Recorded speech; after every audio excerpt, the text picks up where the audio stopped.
A Shahed 136 suicide drone is hunting. It has a target, and it knows exactly where to find it. The drone flies low, hugging the curves of the sand dunes in eastern Syria, staying just a few feet off the ground to hide from long-range radar. It's 3 in the morning, and the base is completely dark, running in total blackout. The drone levels its wings and flies straight through the open door of Hangar 4. 2 hours earlier, that hangar was empty. But sometime before the attack, a top-secret electronic warfare pod was moved inside. It was a move commanders believed no one could see. No cell phones, no signals, nothing transmitted. But the drone found that door at the exact moment it needed to and hit with the force of a car crash. The explosion blooms orange. The hangar roof caves in. The secret pod is gone. Out in the desert, the silence breaks all at once, replaced by sirens and the sound of things burning.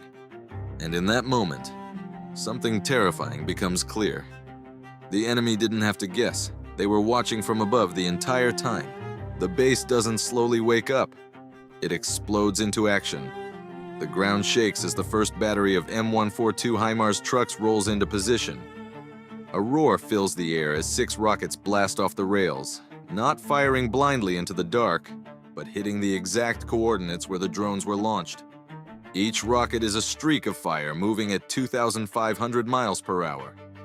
Overhead, 2 F-15E Strike Eagles are airborne within seconds, pushing low and punching through the sound barrier.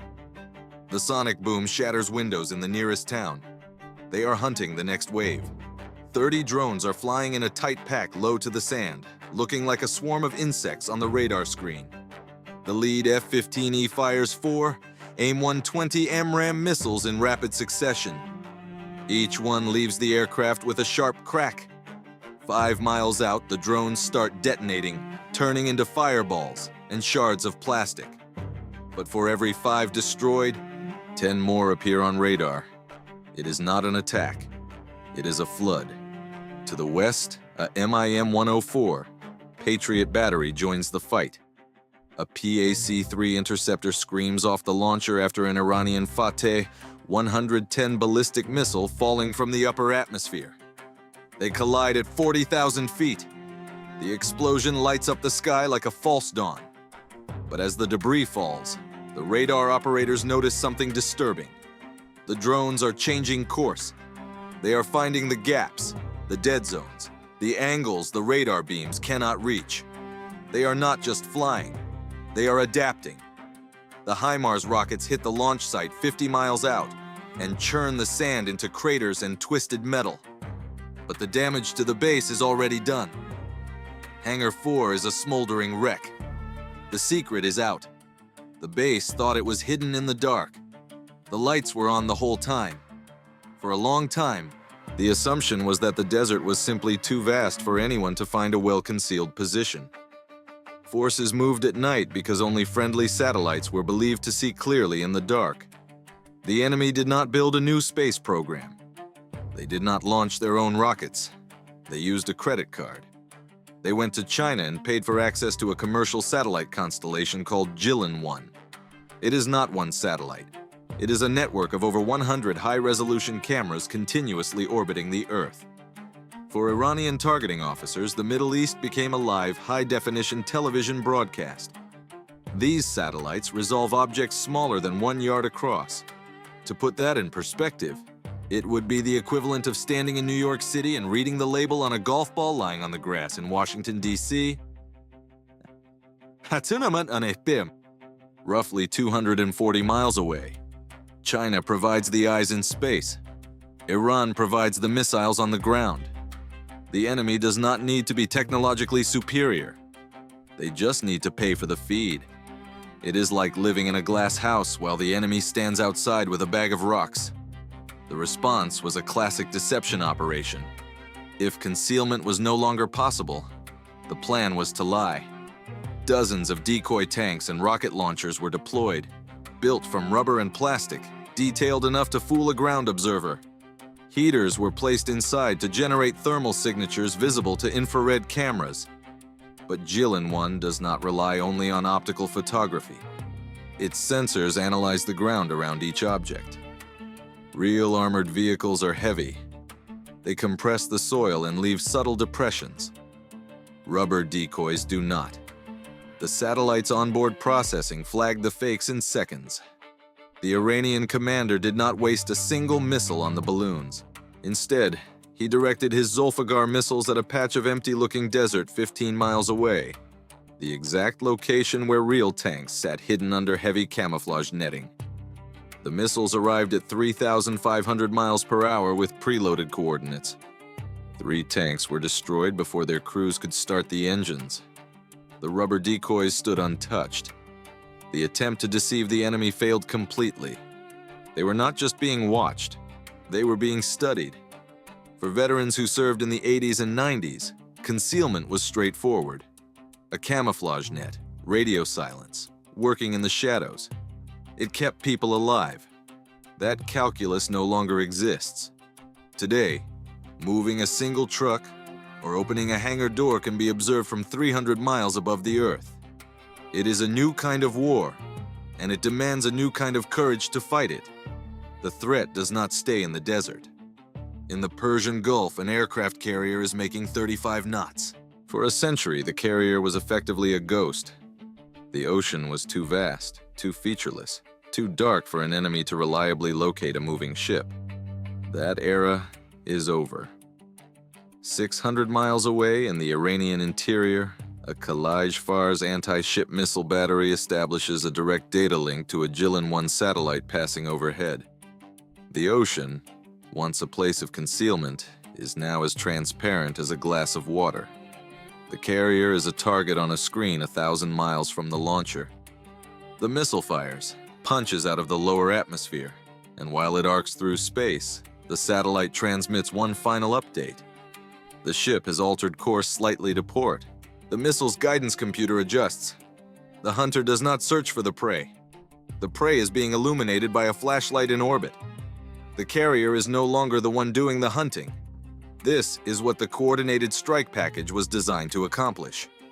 The attack opens with a wave of Zulfiqar ballistic missiles screaming down from the upper atmosphere at 4,000 miles per hour. Right behind them come 50 Fateh, 110 missiles receiving live positional updates from the satellite. On the decks of American destroyers, defensive missiles are launching as fast as the cells can cycle. Arleigh Burke-class ships are firing SM-6 interceptors every 2 seconds. Each SM-6 leaves the rail at 3,000 miles per hour. The kinetic impacts turn incoming missiles into clouds of scrap metal. The sky above the Gulf looks like the largest fireworks display ever staged, but the math underneath it is terrifying. Each SM-6 costs approximately $4.3 million. Each Fateh 110 it destroys costs perhaps $200,000. Each Shahed drone it intercepts costs $30,000. The Chinese satellites are watching the engagement and counting every launch. They are measuring how many interceptors remain. 10 feet above the wavetops, C-802 anti-ship missiles attempt to slip under the radar horizon. The ship's computer picks them out. An RIM-162 ESSM fires, turns hard, and detonates the lead missile 2 miles from the hull. But every time an SM-6 fires, the war is being won tactically and lost strategically. The enemy is throwing scrap, and the response requires silver bullets. The magazines are not infinite. Then the radar reveals the next layer. 50 fast attack boats are departing the Iranian coast, their timing perfectly synchronized with the missile salvos. The satellite is feeding them real-time information about which ships are tracking which threats, which radars are saturated, and where the defensive blind spots are opening. The coordination is not good, it is seamless. The pressure is coming from above and from the surface simultaneously, and the interceptor inventory is dropping with every salvo. The answer is not to keep shooting down missiles. The answer is to destroy the eye that is directing them. From the carrier deck, an EA-18G Growler launches with jamming pods instead of bombs. The pilot points the aircraft's electronic warfare suite directly upward and floods the satellite's operating frequencies with noise. Simultaneously, high-powered laser dazzlers activate on destroyer decks and at concealed positions ashore. The goal is not to destroy the Jilin-1 satellites. Doing so would mean direct conflict with China. The objective is a soft kill. The laser beam enters the satellite's optical sensor and saturates it completely, the equivalent of someone shining a flashlight directly into your eyes while you are trying to drive. From 300 miles up, the satellite's view of the Gulf transitions from sharp and clear to pure white. It cannot see anything. The effect is immediate. 600 miles away, Iranian missile crews lose their data feed. Their screens go to static. Fateh 110 missiles already in flight lose their positional updates and revert to onboard guidance that is not precise enough to find a maneuvering ship. The missiles begin to wander. They miss by miles and impact the open ocean. A Zulfiqar with its guidance processor disrupted by jamming crashes harmlessly into empty desert. The fast attack boats, now navigating without satellite coordination, lose their information on friendly ship positions and blind spots. The phalanx close-in weapon systems on the destroyer open fire, the 20mm Gatling cannons producing a sound like a zipper tearing through heavy fabric. The lead boats are shredded in seconds. Without the satellite showing them the gaps, they are exposed. The sky, burning with fire moments earlier, goes quiet. A beam of light broke the kill chain. But the relief is temporary, and every honest analyst knows it. You cannot keep a lens covered indefinitely. The dazzle works today. The jamming works today.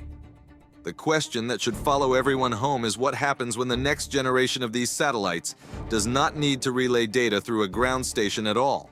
What happens when edge computing places an artificial intelligence processor directly on the satellite itself, allowing the platform to observe the carrier, calculate the intercept solution, and communicate directly with the missile in flight without a single human pushing a button and without a single radio signal for a growler to jam? If the eye and the weapon become the same machine, how many laser dazzlers would it take to blind 1,000 of them simultaneously? What becomes of the fleet when the ocean is no longer a refuge but a stage, and an orbital AI tracks every maneuver in real time? The shadow contract between Chinese commercial space infrastructure and Iranian strike capability is not the end of this story. It is the opening move. The war is changing at a pace that outstrips the doctrine written to fight it. And the most important battles going forward may not be decided by who has the most missiles, but by who controls the spectrum of light and radio waves that everything else depends on.